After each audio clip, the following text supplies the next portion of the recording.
Hello everyone, welcome and welcome back to my YouTube channel. And मैं हूँ आपकी अपनी विदुषी।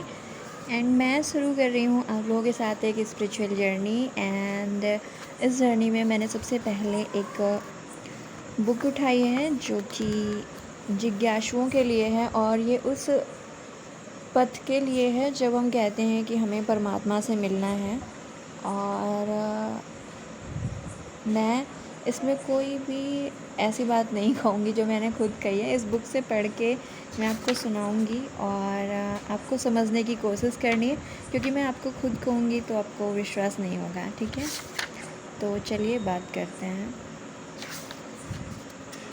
राइट, तो सबसे पहले आज मैंने पेज नंबर 1 से शुरू किया है। एंड टॉपिक का नेम है खोज की आवश्यकता। हुजूर महाराज सामन सिंह जी। तो हुजूर महाराज वो हैं कि जो गद्दी पे बैठे हुए होते हैं महाराज जी, उन्हें हुजूर महाराज कहते हैं। हुजूर महाराज सामन सिंह जी फरमाया करते थे, किसी आध्यात्मिक मार्ग का चुनाव करना तथा किसी महात्मा की शरण लेना जीवन का सबसे महत्वपूर्ण फैसला है। शादी, ब्याह, ज़मीन, जायदाद, व्यापार आदि के सब फैसले सांसारिक हैं।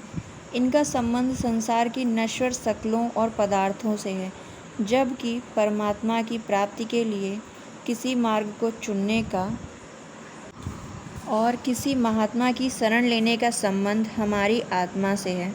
हम संसारिक कामकाज में कितने सावधान होते हैं। ज़मीन जायदाद का सौदा करना हो, लड़के लड़की की शादी करनी हो तो कितनी खोज और छानबीन करते हैं, कितनी बार और कितनी तरह से मन की तसल्ली करते हैं। इससे 100 गुना ज़्यादा खोज और तसल्ली उस मार्ग और महात्मा के बारे में हमें करनी चाहिए जिसकी सहायता से हम परमात्मा को प्राप्त करना चाहते हैं, क्योंकि यह निर्णय हमारे लोक और परलोक, दीन और दुनिया दोनों पर बहुत गहरा प्रभाव डालता है। इस खोज में अगर हम सारी उम्र भी बीत जाए तो समझना चाहिए कि यह समय व्यर्थ नहीं गया। मतलब साफ है कि आपको हर किसी को अपना गुरु नहीं मान लेना है। आपको परखना होगा कि वो इंसान आपके गुरु बनने योग्य है या नहीं भी। जो मार्ग आपने चुना है अपनी मुक्ति के लिए, परमात्मा से मिलन के लिए, वो मार्ग उचित है भी या नहीं। अब इस खोज में आपका सारा जीवन लगता है तो लग जाए, लेकिन आपको ये समझना होगा कि वो समय व्यर्थ नहीं गया। क्योंकि अगर आप बाह्य आडंबरों में बुरी तरह से फंस गए, कहीं और फंस गए, तो फिर वो आपका समय बुरी तरह से व्यर्थ होगा। इसलिए अच्छा है कि आप उस खोज में वो समय बिता दें। तो चलिए फिर आगे बात करते हैं। दृढ़ निश्चय और निष्पक्ष दृष्टिकोण से हर संभव खोज करने के बाद यदि यह विश्वास हो जाए कि जिस मार्ग का हमने चुनाव किया है वही है, सच्चा है, और जिस मार्गदर्शक का सहारा हम लेने जा रहे हैं वह उस मार्ग का पूरा जानकार है। मतलब भाई जिसे हम गुरु धारण करते हैं वो भी तो उसे पूरी तरह से जानता हो। वह स्वयं मंजिल तक पहुंच चुका है, वो उस रास्ते के बारे में खुद क्या जानता है। ठीक है, और उसे मंजिल तक के बारे में पता है या नहीं, वो वहाँ तक पहुँचा या नहीं, तो हम विश्वास के साथ निश्चिंत होकर उसके मार्गदर्शन में मंजिल की तरफ अपने कदम बढ़ा सकते हैं। अगर मन में थोड़ी भी शंका हो तो लोगों की कही सुनी बातों के प्रभाव में आकर हमारे कदम डगमगा जाते हैं। ठीक है, तो आपको ध्यान रखना है कि पहले तो आप जिसे भी चुनेंगे अपने जीवन के लिए, उस इंसान को आपने बहुत सोच समझ कर चुनना है। और जब चुन लिया तो फिर लोगों के बारे में, इन लोगों की ना सोचें, और अपने जीवन के इस मार्ग में किसी भी इंसान की राय लेना सही नहीं है।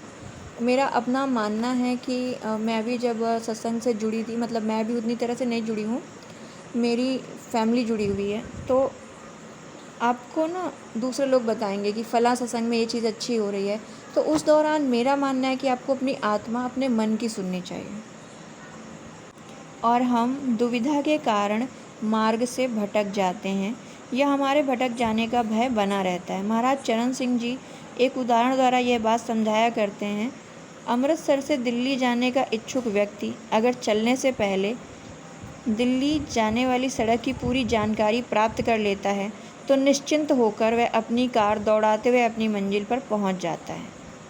अगर वह पहले जानकारी प्राप्त करके अपनी तसल्ली नहीं करता तो वह कभी भी रास्ता पकड़ता है, कभी एक रास्ता, कभी दूसरा रास्ता, कभी एक पथ प्रदर्शक का सहारा लेता है, कभी दूसरे का, और इस प्रकार वह राह में भटक जाता है या उसके भटक जाने का भय रहता है।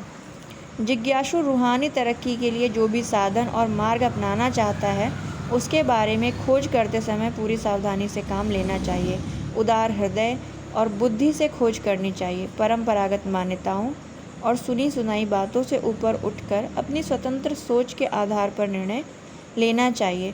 धर्म ग्रंथों, संतों की वाणी और उनके जीवन चरित्र के अध्ययन और संत महात्माओं के सत्संग द्वारा हर प्रकार की शंकाएँ दूर कर लेनी चाहिए। मतलब इस रास्ते से जुड़ी हुई आपके दिमाग में जो भी सवाल हैं, आप जिस भी गुरु से जुड़े हैं उनसे पूछें।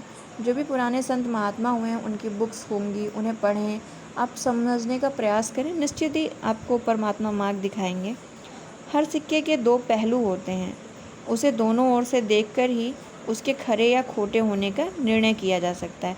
हर सिद्धांत, संस्था और उसके मुखिया के प्रशंसक और प्रचारक भी होते हैं, ठीक है, तथा विरोधी और आलोचक भी। मतलब कोई भी मान ले, एक कॉमन एग्जांपल देते हैं, साइंस में कोई भी थ्योरी, सबसे पहले बिग बैंग थ्योरी जो थी, ठीक है, तो उसको दिया था जॉर्ज लेमेंत्रे ने।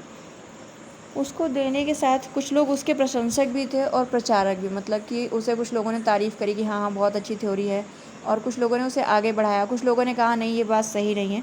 तो ऐसा हर चीज़ के साथ होता है, ठीक है। तथा विरोधी और आलोचक भी। जिज्ञासु को भी दोनों प्रकार के लोगों के विचारों की परख करने के बाद ही अपनी राय बनानी चाहिए।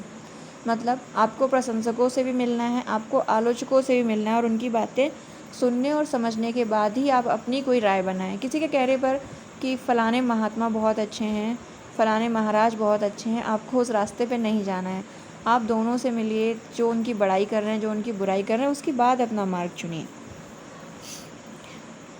तो चलिए फिर इसी के साथ हमारा जो पहला पॉइंट था वो भी क्लियर नहीं हुआ है, बट उसके 1 पेज कंप्लीट कर लिया मैंने, मतलब ठीक है। तो फिर आपसे मिलते हैं अपने नेक्स्ट वीडियो में। Bye and take care.